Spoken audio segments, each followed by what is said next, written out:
Salut tout le monde, on se retrouve aujourd'hui pour une nouvelle vidéo. Et dans cette vidéo, nous allons faire le top 10 des voitures les plus insolites qui existent dans ce monde.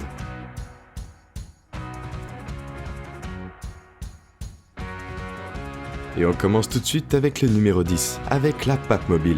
La Papmobile, ou Papémobile, est le nom informel donné au véhicule utilisé par le pape lors de ses déplacements en public, et qui, à partir d'une certaine date, a été spécialement conçu pour lui permettant d'être plus facilement vu des fidèles lors des cérémonies. La Papamobile a des origines anciennes, avec la Sedia Gestatoria, littéralement chaise à porteur, qui était un trône mobile utilisé dans le même but. En 9e position, on retrouve le Karmann King, avec un prix débutant à 1,85 million de $. Pour la version standard, le Karmann King est le SUV le plus cher du monde. Seulement 9 unités ont été construites en Italie. Mais un nombre plus important qui est aujourd'hui inconnu a été construit aux États-Unis dans une version modifiée et plus standardisée. Concernant son équipement, il possède un moteur V10 de 6,8 litres qui produit 398 chevaux. Le Karmann King est une voiture qui, même sans sa version non blindée, pèse anormalement lourd, ce qui explique pourquoi sa vitesse de pointe n'est que de 87 km/h. Concernant la version blindée, sa vitesse maximale est de 140 km/h. Mais la vitesse n'est pas ce que l'on recherche chez ce SUV. Ce modèle a la spécificité d'être équipé d'une option pare-balles qui fait d'elle une voiture blindée. Par ailleurs, le Karmann King est d'une de ces voitures SUV les plus équipées au monde, possédant une machine à café de la marque Nespresso, une télévision à écran plat, des tables électriques, un système de purification de l'air, un bar, un ordinateur portable et un réfrigérateur. En 8e position, on retrouve la Stutzcarab. La Stutzcarab est un monospace des années 1930-1940. Conçu par William Bushnell Stutt et fabriqué par Stutt Engineering Laboratories, et ensuite par la Stutt Motor Car Company de Détroit. La Stutzcarab est créditée par certains comme la première monospace, et un prototype Scarab expérimental de 1946 est la première voiture avec une carrosserie en fibre de verre et une suspension pneumatique. Stutt conçut la Scarab en fort contraste avec la production contemporaine des voitures qui utilisaient couramment un châssis séparé de la carrosserie. Un long capot cachant un compartiment moteur où le moteur était situé longitudinalement derrière l'essieu avant et un habitacle arrière. En 7e position, on retrouve le Suzuki X90. Lié au Suzuki Sidekick, le X90 était doté d'un toit amovible en T. Suzuki a commencé la commercialisation du X90 au Japon à la fin de l'année 1995 et sur les marchés occidentaux en avril 1996.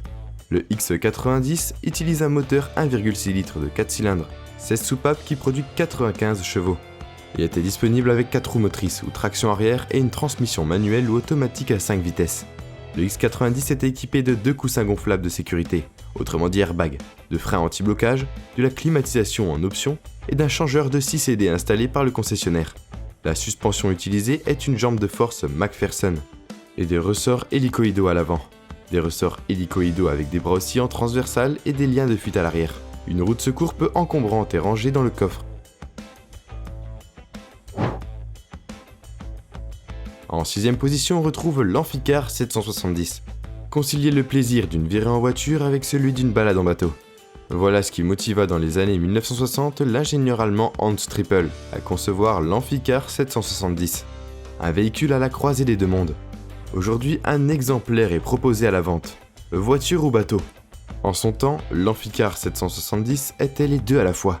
Dès 1936, il proposa le concept auto-officiel allemand avec le Triple SG6, équipé d'un modèle d'origine Handler Trumpf, puis d'Opel Capitan, qui ne sera produit qu'à 1000 exemplaires à peine, concurrencé à l'époque par une Volkswagen.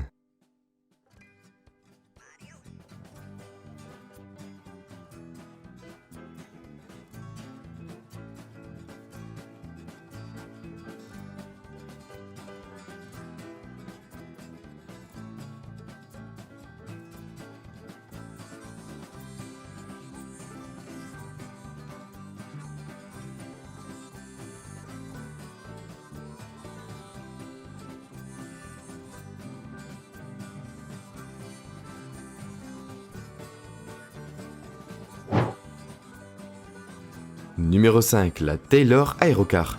Le Taylor Aerocar fut la tentative la plus aboutie de construction d'une voiture volante, véhicule pouvant être conduit sur route et également volé. Fruit des idées de Moulton B. Taylor, cette machine fut présentée pour la première fois en octobre 1949. L'aérocar était formé d'une petite voiture et d'une structure d'un seul tenant incorporant les ailes, la queue et une hélice propulsive. Avec les ailes repliées, cette structure pouvait être remorquée derrière la voiture. Pour voler, le propriétaire de l'ensemble devait joindre un terrain d'aviation, puis attacher rapidement les ailes et la queue à la voiture, qui devenait alors le nez et le cockpit de l'appareil. Le moteur de l'automobile était alors relié par un arbre de transmission à une hélice de queue et le volant de direction était doublé en commande de contrôle de la machine. Peut-être de manière surprenante, l'aérocar se révéla valable aussi bien au sol que dans les airs. Il pouvait rouler à environ 100 km/h et voler à 180 km/h. Mais comme beaucoup de voitures volantes, il intégrait trop de compromis et finalement n'était pas un avion totalement satisfaisant, ni une voiture attrayante. En 1956, Taylor essaya, mais ne réussit pas à réunir suffisamment de commandes pour commencer une production en série. Seulement 6 exemplaires furent construits. La 6e machine était en vain convertie par Taylor en Aerocar 3, aux lignes plus fines en 1968. Le concepteur Taylor décéda alors, en 1995.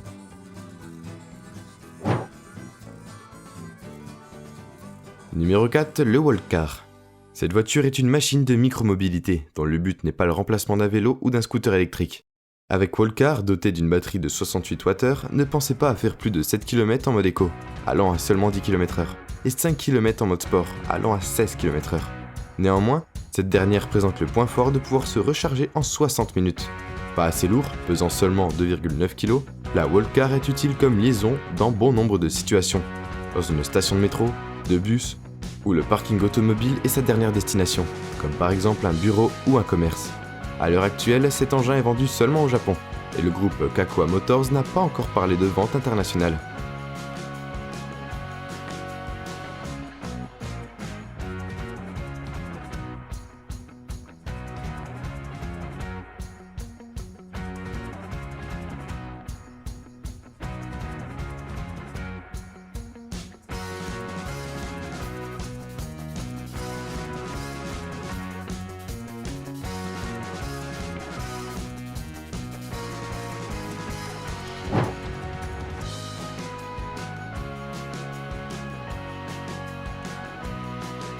Numéro 3, la Watercar Python. Le mythe de la voiture amphibie, apparu quelques fois dans les films de James Bond. Elle fait toujours autant rêver comme le démontre cette création plutôt originale qu'est la Watercar Python.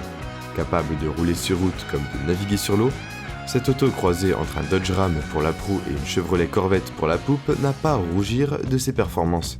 Il faudra donc débourser la somme de 140 000 € pour rouler sur route comme sur l'eau avec le même engin. Le tarif n'est peut-être pas si salé par rapport à l'achat d'une supercar et d'un bateau.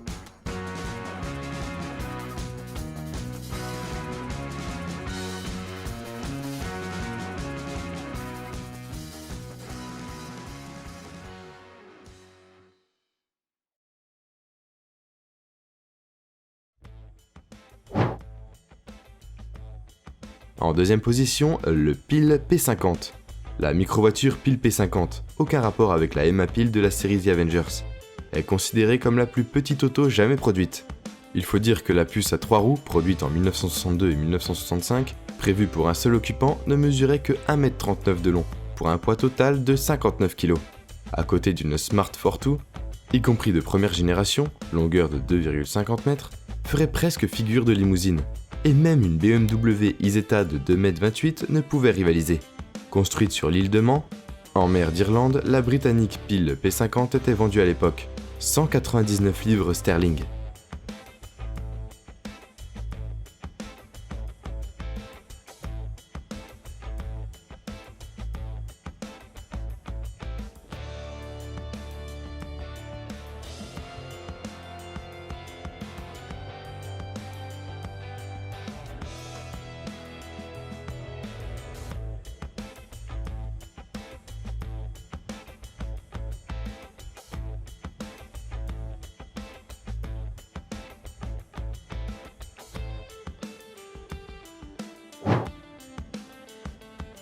Et en première position, on retrouve le Chrysler Turbine.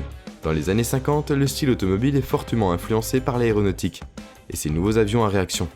Mais pas seulement le style, car plusieurs constructeurs dont GM, Ford, Fiat et Rover, travaillant sur des autos utilisant une turbine à la place du classique moteur à combustion interne. Mais c'est Chrysler qui va prendre la tête dans ce domaine, grâce à l'ingénieur George Webner. Ce dernier est l'inventeur d'un échangeur de chaleur rotatif qui offre le double avantage d'améliorer la consommation et de réduire la température des gaz de sortie. Un problème difficile à résoudre jusqu'ici.